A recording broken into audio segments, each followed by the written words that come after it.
در حالی که پیوندان شهرت قدرتوف وکیل دفاع و عضو زندانی حزب سوسیال دموکرات تاجیکستان از زمان دقیق آزادی اش خبر ندارند، ادوکاتش گفت او در اول سال آینده رها خواهد شد. قبلا این سر و صدا در چرخش بود که گویا مهلت ادای جزای شهرت قدرتوف به پایان رسیده است. رحمت الله زائرف وکیل دفاع شهرت قدرتوف روز 27 آگوست این سر و صدا را به اساس دانست. او گفت باید سال گذشته شهرت قدرتوف شامل عفو میشد، اما نام او را به فهرست عفو شونده ها با مناسبت 25مین سالگرد استقلال داخل نکردند. برای همین قدرتوف سال 2018 به آزادی خواهد برآمد. به قول زائرف بر اساس قانون عفو زندانی که تا پایان مهلت جزایش 2 سال باقی مانده است عفو می شود، هرچند در زمان قبول قانون عفو در ماه آگوست سال گذشته از مهلت جزای قدرتوف 1 سال و 9 ماه مانده بود، نام او شامل این فهرست نگردیده است.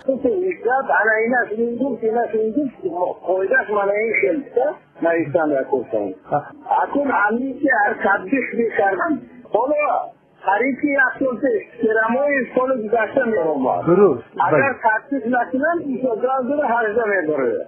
با این حال رحمت الله زائرف گفت برای دقیق کردن زمان رهایی نفری تحت حمایتش رسما به مقامات از جمله دادستانی کل مراجعت خواهد کرد. در گذشته مقامات وزارت عدلیه تاجیکستان در مورد آزادی شهرت قدرتوف مشخص صحبت نکرده، تنها گفته بودند که برابر انجام مهلت زندانش آزاد خواهد شد.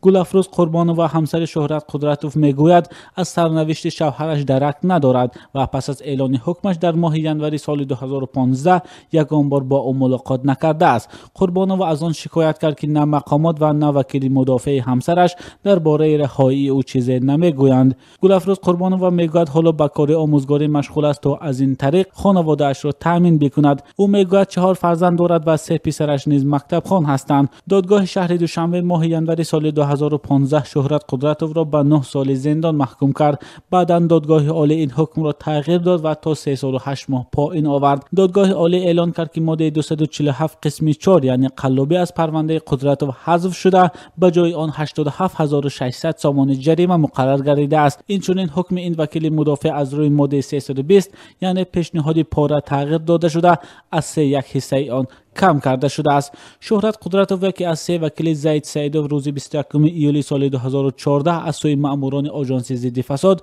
با اتهام گرفتن پاره بازداشت شد. او از وکیلان شناخته تاجیک است که از این پیش در چند مرافعه پر سر و صدا شرکت و از جمله از وزیر سابق امور داخلی تاجیکستان یعقوب سلیموف، دلوورشاه قاسموف گمان بر اساسی در قتل خالمومن سفروف رئیس اداره جنگل و یزنه رئیس جمهوری تاجیکستان و جورابک آخونوف رئیس شرکت ساختمانی ماوراء النهر در دادگاه حمایت کرده است.